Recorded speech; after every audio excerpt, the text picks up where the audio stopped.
Hello, long time no see. I am back with another video, doing one of my favourite things, talking about films and TV shows. This time the topic is the found family trope, and I have found two definitions for you. The found family, or family of choice trope, refers to a device in literature and media where a group of characters find themselves united in a family bond based on shared experiences, mutual understanding and interpersonal connection. And members of a chosen family mourn the lack of family in their lives and decide to build one of their own out of people they care for and who care for them in turn. I don't really know what it is about this specific trope and why I like it so much. It might be because I've been away from my own family for half a decade and I've been trying to establish my second family with like-minded individuals, because life can be hard and lonely and you need a family in whatever shape or form it may come. So these are my recommendations in a chronological order. The Boat That Rocked, or Pirate Radio.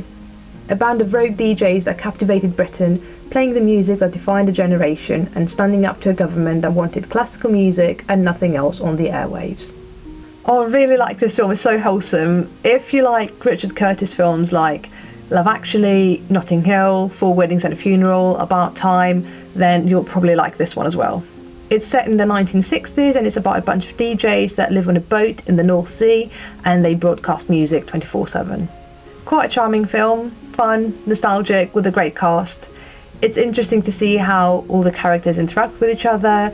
They help and tease each other and bicker, but you can see that there is affection there. They're doing something they love, which happens to be illegal, and that is what brought them all together. It's a feel-good film, and I really like those, so I highly recommend it. Pride. UK activists worked to help miners during their lengthy strike of the National Union of Mine Workers in the summer of 1984. I've spoken about this film before in previous videos, but it would be a crime not to include it in this one. The found family trope is very important to the LGBT+ community because so many people have been rejected by their own families and they had to create their own. That features quite prominently in this film, and it's heartwarming to see that if that does happen, someone will have your back, you will find your people and you will be happy. And then of course it's the lasting friendship between those two very different groups of people, the Welsh mining community and the gay activists. Hunt for the Wilder people. A national manhunt is ordered for a rebellious kid and his foster uncle who go missing in the wild New Zealand bush. This one is slightly different because it doesn't feature a big family, but a subcategory of the found family trope, which is grumpy middle-aged man has to look after a kid, and while he hates it initially, they end up becoming each other's family. I think it's a very funny film, and of course you get to see some of the beauty of Aotearoa New Zealand, and honestly that is enough for me. Taika Waititi's films have a lot of heart. Hunt for the Wilder People, Boy, Jojo Rabbit, they're all very special. La Casa de Papel. An unusual group of robbers attempt to carry out the most perfect robbery in Spanish history, stealing 2.4 billion euros from the Royal Mint of Spain. This is actually the plot of the first two seasons. They robbed the Bank of Spain in the last three, and I have to say that I do prefer the last three over the first two.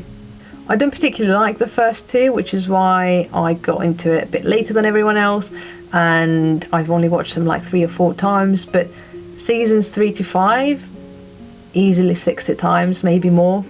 In fact, I've spent the last almost 4 months now re-watching seasons 3 to 5 on repeat pretty much every day. By the time I reach the final episode, I'm like, oh, I really missed that scene from the second episode of the third season, so I might as well go back and re-watch that. And then I think, oh, but there's another scene coming up that I really like. I should just stick around and watch that one as well.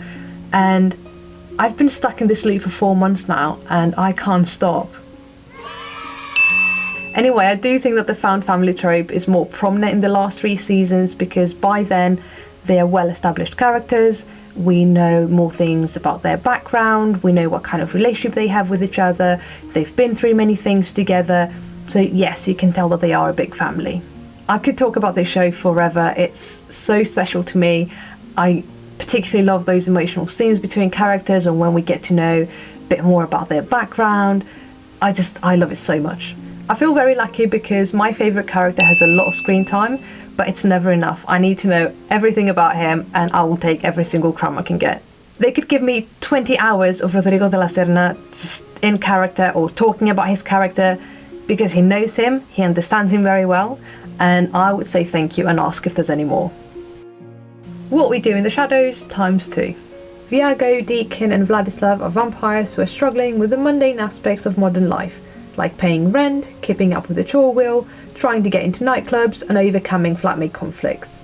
And a look into the nightly lives of 4 vampires who have lived together on Staten Island for over a century. These two are quite similar as the show is based on the film. They both feature vampires living together. The film is set in Wellington, New Zealand, and the show in Staten Island, New York. They're both comedies, and I really like that because films or TV shows with vampires tend to be quite serious and there's rarely any comedic element.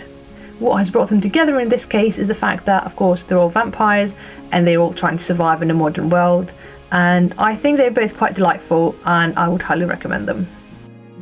Our flag means death. The year is 1717. Wealthy landowner Steve Bonnet has a midlife crisis and decides to blow up his cushy life to become a pirate. It does not go well. It's no secret that I love pirates, so this show immediately caught my attention. Seeing all these characters care for and accept and protect each other is just so comforting. Even Steve says at the end of the first episode, "My family's here now at sea." And then there are those little things like Steed reading them bedtime stories or explaining to them that Edward will no longer be sailing with them, like parents do when they have to explain to their kids that they're getting a divorce. It's just so sweet. It's a very original show, silly, well written, ridiculously funny. I couldn't have asked for anything more. And the people's response to the show is amazing. I'm so glad to see that it makes so many other people as happy as it makes me. If you're looking for a binge-worthy rom-com, then look no further. I promise you won't regret it. Lastly, honourable mentions.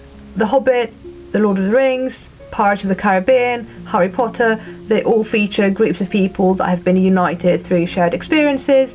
They've been through hardship together and they've created a very strong bond. I'm sure that there are others that I've probably missed, but I'm happy with my choices and I would highly recommend all of them if you're into that sort of thing. As always, thank you so much for watching and I'll see you soon. Bye!